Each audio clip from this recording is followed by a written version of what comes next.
ফ্যাসিবাদী শাসনামলে দুর্নীতি, লুটপাট রাষ্ট্র এবং জনগণকে ঋণগ্রস্ত করে ফেলেছিল। সেই শাসনামল ৩০ লক্ষ কোটি টাকা ঋণের বোঝা নিয়েই বর্তমান সরকার যাত্রা শুরু করেছে। আমরা সকলেই যদি একটি কথা মনে রাখি, সেটি হচ্ছে একটি সরকার যেরকম চিরস্থায়ী নয়, জনপ্রশাসনের কোনো পদ কারো জন্য চিরস্থায়ী নয়। এই জন্যই আমি পূর্বের কথাটি বলেছি আপনাদের সামনে। জনপ্রশাসনের যে কোনো স্তরের কর্মকর্তাগণ যদি রাষ্ট্রের প্রয়োজনে যে কোনো সময় যে কোনো পদে দেশের স্বার্থে যে কোনো স্থানে কাজ করার জন্য মানসিকভাবে প্রস্তুতি থাকেন, আমার বিশ্বাস জনপ্রশাসনে পেশাদারিত্ব গড়ে ওঠার ক্ষেত্রে এটা একটা সহায়ক ভূমিকা রাখবে।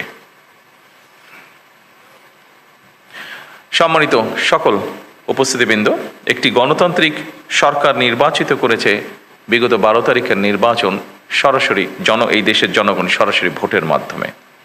দীর্ঘদিন ধরে একটি জবাবদিহিমূলক, ন্যায়ভিত্তিক ও জনকল্যাণমুখী শাসন ব্যবস্থার প্রত্যাশা থাকা থেকে সাধারণ মানুষের আকাঙ্ক্ষার প্রতিফলন হচ্ছে বর্তমান সরকার।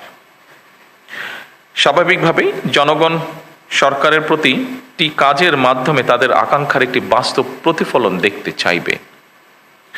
সরকারের নীতি ও পরিকল্পনা বাস্তবায়নের ক্ষেত্রে আপনারা, যা আগের বক্তাগণ উল্লেখ করে গেছেন তাদের বক্তব্যে, আপনারা বিশেষ করে বিভাগীয় কমিশনার এবং জেলা প্রশাসকগণই জনগণের সঙ্গে সরকারের প্রধান সেতু বন্ধন। আপনাদের সততা, কর্মদক্ষতা এবং দায়বদ্ধতার উপরে সরকারের গৃহীত কার্যক্রমের সাফল্য বলা যায় প্রায় পুরোটাই নির্ভর করে। সম্মানিত সকল উপস্থিতিবৃন্দ, দেশের বর্তমান রাজনৈতিক, অর্থনৈতিক, সামাজিক ব্যবস্থা সম্পর্কে আমার মনে হয় আপনারা ভালোভাবে অবগত আছেন। দেশের ইতিহাসে সবচেয়ে ভঙ্গুর অর্থনীতি, দুর্বল বিভাজিত জনপ্রশাসন এবং অবনতিশীল আইন শৃঙ্খলা পরিস্থিতির মধ্যে বর্তমান সরকারকে কাজ শুরু করতে হয়েছিল। যে পরিস্থিতিটির বর্ণনা আমি দিলাম, সেই পরিস্থিতি ছিল যখন আমরা কাজ শুরু করেছি। অবশ্যই আমি দৃঢ়ভাবে বিশ্বাস করি আপনাদের সহযোগিতায় অনেকখানি সেই পরিস্থিতির আমরা পরিবর্তন করতে সক্ষম হয়েছে এই 2.5 মাসে। তবে সম্পূর্ণভাবে সেটি এখনো পরিবর্তিত হয়নি।